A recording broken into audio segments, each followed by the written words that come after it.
Hello.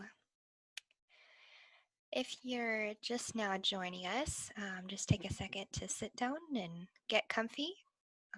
Grab a piece of blank paper and some things to write with. We'll talk about this in a sec as well.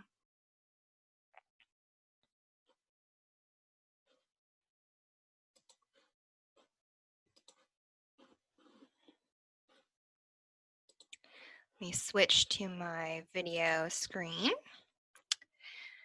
And that would be this one. Hello, everyone. Um, so this is my first webinar. Welcome. I'm so excited to meet you. My name is Danica Thurber. If you can hear me now, what you can do is go down to the chat below and type in, yes, I can hear you. That would be really helpful to make sure everything's working. Can you hear me?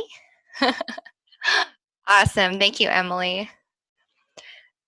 Very cool. So just so you know, your mics are muted and your video is not showing. So you are completely in private. I'm the only one transmitting video and sound out there.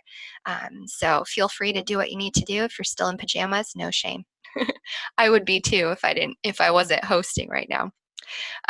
So thank you so much for joining me today. I'm super excited to be able to do this with you. I think being in the present is really difficult for anyone during the holidays. We're working, we're busy, we're about to host family, but when you've experienced a loss, it's even more difficult because you're all over the place in terms of emotional feelings and thoughts. And so the present is almost the least attended part of our lives. And so I'm really glad that you made it here today. So let's go ahead and get started. I'm going to go back to sharing my screen. That would be this one. And share. All right. So what we're doing today is talking about doodling for mindfulness. I want to just say thank you. Nice to meet you all. Again, my name is Danica Thurber. I am the co-owner of Project Grief. My husband's the other owner, and I'm also the instructor. So we have online courses with Project Grief, and we teach several different courses right now. We hope to do some more, but I am the artist and also what's called a therapeutic art coach. Now, if you're looking for a therapist, I'm not one. I want to be careful and make sure that I mention that. I'm a therapeutic art coach. That's different in terms of liability and also my ability to walk you through grief. I want to coach you as a fellow grief journey person, not as someone who's coming from above in terms of training with schooling. I'm walking alongside of you. So some of my losses that I've experienced and that I'm working on now is I lost my dad when I was 12 years old. That event changed my life entirely. I was the oldest of three kids. My mom was just trying to survive at that point, and so I really stepped in terms of trying to take care of everyone. I saw that as my role in the family, and so I didn't really get the opportunity to grieve until much later. And much later is when I've developed using my own art, which you can see examples of below, using my own art as sort of visual diary to work through things that I'm processing. And then from creating my own work, I began to develop a process for helping others to work through their own grief. So a little bit about grief art in a second. Just a reminder to do right now, just sit down, get comfy, and then remember to grab that blank piece of paper and some things to write with. So if you're at home, that might look like this one on the left. You might have some colored pencils, some tea next to you, blank printer paper. Or if you're at work, that might look like the one on the right, lined paper, highlighters, pens. It really doesn't matter. You don't need any special tools to do what we're doing today. So just something to write with and something to write on. So let's talk about holiday grief for a second. I opened by talking a little bit about how difficult it is to be present during the holidays, just for a normal person. Not that we're abnormal, but having experienced loss puts us in a very special situation where that inability to be present is even exacerbated because of our loss, the emotions, the thoughts, even the bodily sensations that are going on now as a result of grief and loss. The holidays also provide a lot of triggers for our grief. If you've heard that expression before, grief triggers are events, maybe smells, sights, sounds, or even situations where your grief is triggered, where you go back to that loss and you feel all those emotions again. The holidays have tons of traditions, which make it something to look forward to.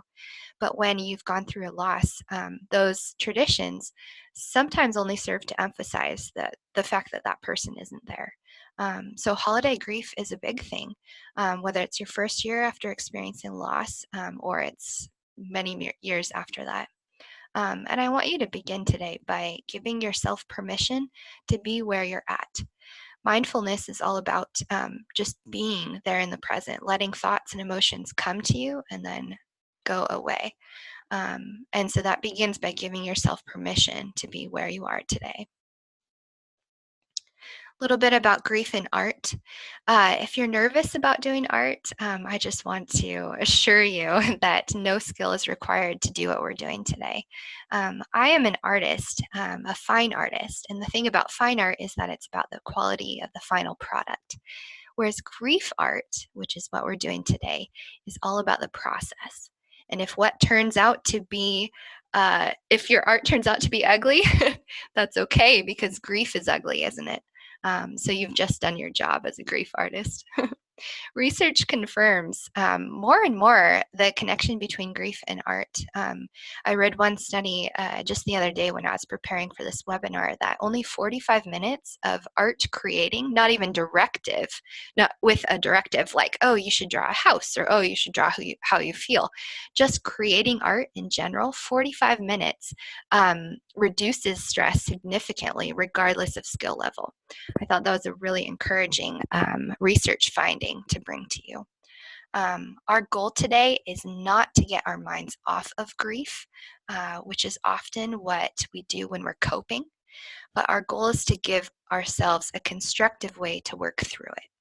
So this simple activity that I'm doing with you today, I hope that you'll be able to do this on your own throughout the week as needed.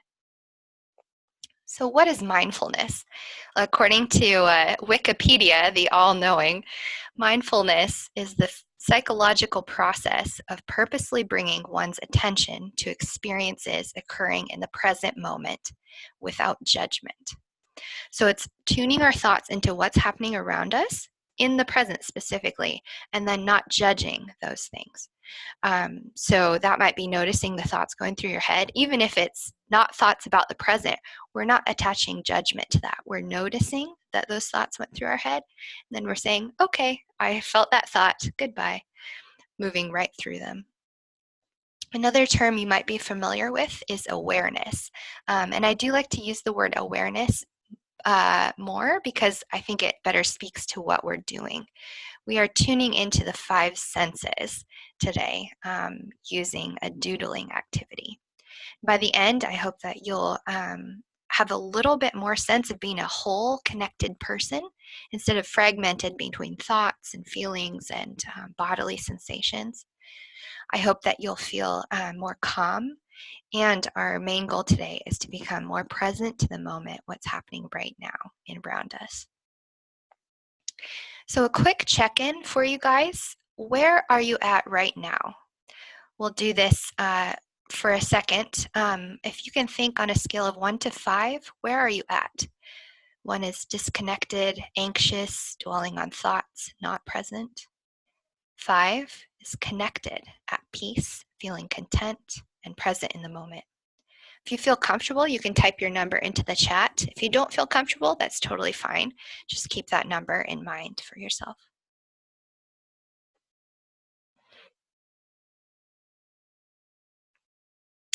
All right, so I'll go ahead and stop sharing my screen so we can draw for a second.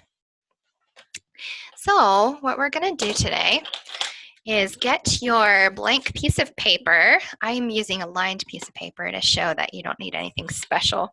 And get a writing implement. I have a pencil right here. So using those things, oh, thank you very much, Emily and Sarah, for sharing your numbers. I really appreciate that.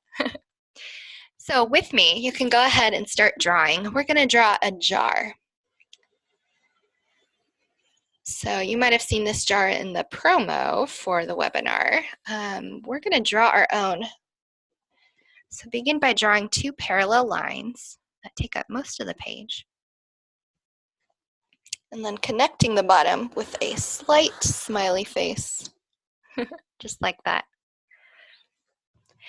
From there, we'll do kind of an ellipses. It's kind of like a very long oval. And then going down, we have the little, mason jars have that kind of squiggly thing where you screw on the cap. And then from there, go a little curve down to those lines. There you go, you drew a jar. So in our Holidays After Loss course, we have a more, I guess, detailed jar for you to print out. That's actually a template. But for our purposes today, all you need is this. So go ahead and finish up that. I'll go ahead and share my screen again. And we'll get to our mindfulness activity. All right. So there we go. We have that jar drawn on our piece of paper. So next, I just want you to take a second to close your eyes and breathe. Often mindfulness begins with breath. So go ahead and inhale with me. Out. In. Out. In. Out. Very good. So you can keep your eyes closed for a second if you feel comfortable. We're going to tune into our five senses, beginning with hearing. So I want you to notice really quick, what do you hear right now?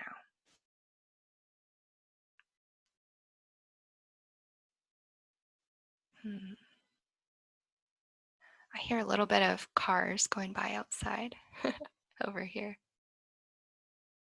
Just notice. And once you've noticed, go ahead and draw a simple doodle in your jar. Now I'd put an example there. I drew a heater because those make quite a bit of noise, especially in the winter. You can draw that doodle, or if you don't even feel comfortable drawing, you can write in your jar. You can write, I hear the heater, or just the word heater. What do you hear?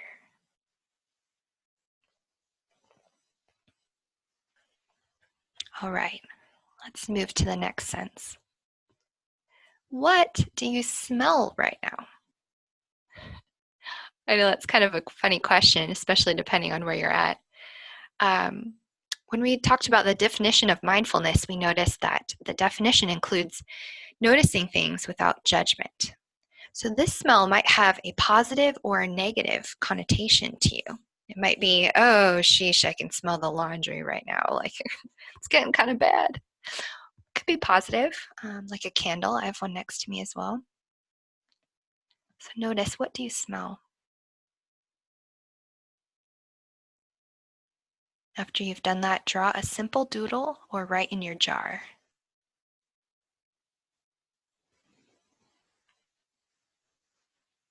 We're collecting the elements of this present moment in this jar.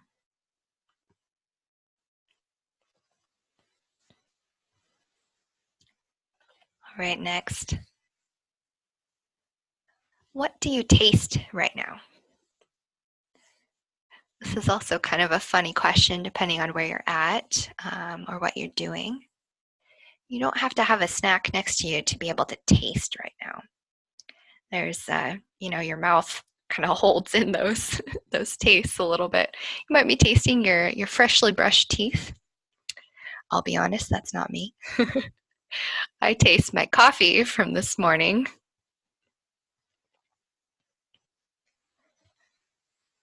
What do you taste right now? Go ahead and draw a simple doodle or write in your jar.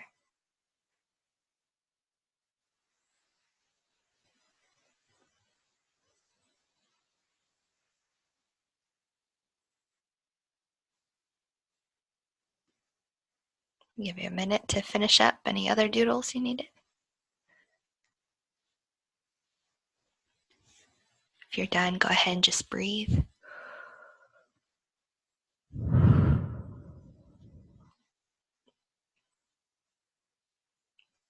You might even notice more than one thing. What do you hear? Maybe there's more than one.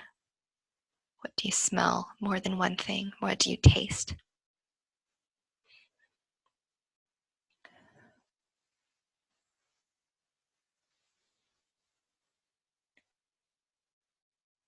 All right, moving forward.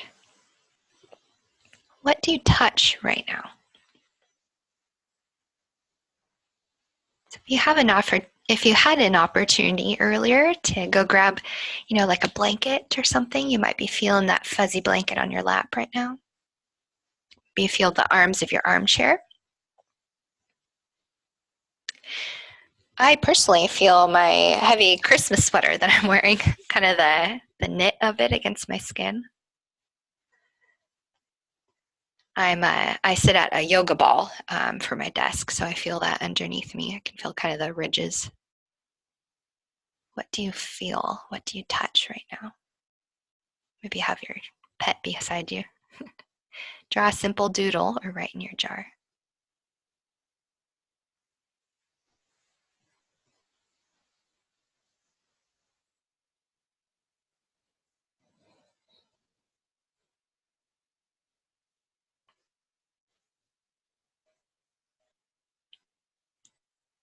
Next, what do you see right now?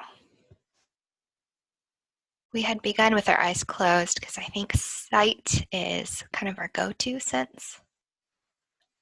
It's good to get in tune with your other senses first. But now, what do you see? Currently, I see the slides. And beyond the slides, I see outside our apartment complex, we have a beautiful stream. I really love this scene. I drew a picture for an example of a cat. My cat's not in here, but she would be seen usually. Draw a simple doodle or write in your jar. What do you see?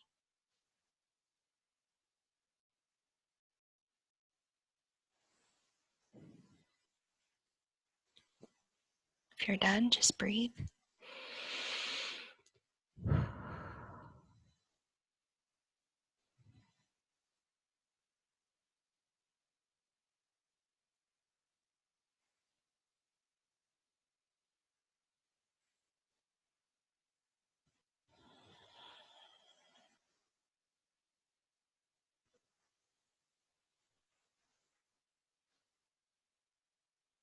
All right, going to the next one.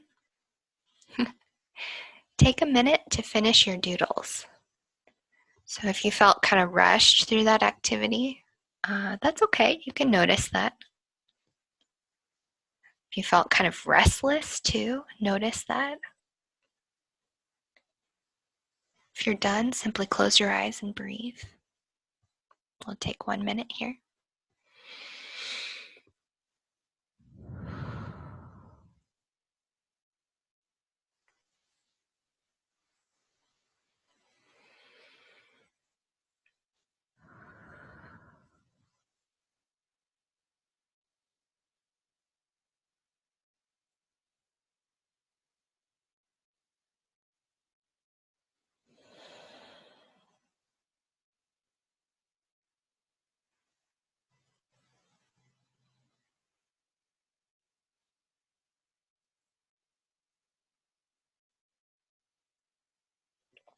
Twenty more seconds.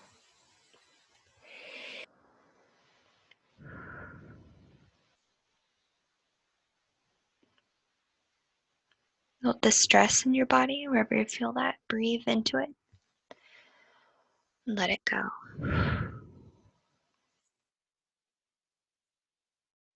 Wow, well done. So let's go back to that mindfulness question. Where are you at now? On a scale of 1 to 5, where do you feel like you're at? If you feel good about it, you can type that into the chat as well. If you hadn't typed your first number in, you can do that. You can say I was a 1 to a 2. If you feel about the same, that's totally fine. I hope that your stress hasn't increased, but that's possible sometimes. You know, you're doing something out of the ordinary for yourself. That's a big deal. Cool, thank you. Oh, wonderful. Good, some progress I see in the chat. Great job. Well done, guys. So mindfulness is a powerful tool. It helps us remember where we're at right now. And often I think it does lead to gratitude because, you know, if we're stuck in the past and thinking of the things lost, the things not here, we forget what is here, what we do have. And so mindfulness can be a very helpful tool, especially this week in terms of all these grief triggers that you're facing or will face. All the stresses and expectations of family and expectations you have on yourself. So I think it's a good thing to talk about a little bit of the next steps we have. Honestly, you can draw a couple different jars just on your paper and repeat this activity several times this week. Like, what if you woke up and practiced this before you entered the family room each day with your family? How much different would it be? How much more calm? Or what if you saved a couple jars and filled them at moments of stress? You could keep it in a place, you know, in your bathroom, kind of hidden away, or in a family room. And when you feel that stress or a grief trigger creeping up, just walk right there in there for a second, say, I'll be right back, and do this. And then you might feel more empowered to enter back in. Another way you can practice mindfulness is to take a slow walk without headphones. I think sometimes that sounds scary when there's so much going on in our head. We feel like, oh, I need to distract myself from what's going on. And so headphones are a go-to because we have, you know, that keeps our minds off of things. And so I challenge you to take one slow walk without headphones this week. You can take someone with you and just agree to walk silently, or you can just go by yourself. Just noticing the things that you're thinking and feeling, but also noticing through your 5 senses, practicing going through each one. What do I hear right now? What do I smell right now? What do I see? What do I feel? Oh, I forgot which one I didn't say right now. That was 4. But go through all 5 of them. So I want to know, for those out there who are listening, what are some other ways to practice mindfulness? I'd love to know what are ways that work for you or that you've heard work for somebody else. Go ahead and take a second to type that in the chat. Remember, mindfulness is a way to become more aware of our senses and to center ourselves in the present. What are some other ways you can think of to practice mindfulness? Anybody got something in the chat? If you don't have anything, that's totally fine.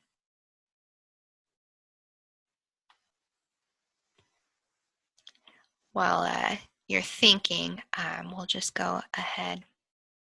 So another way to take the next steps towards healing of grief is to acquire other tools for support.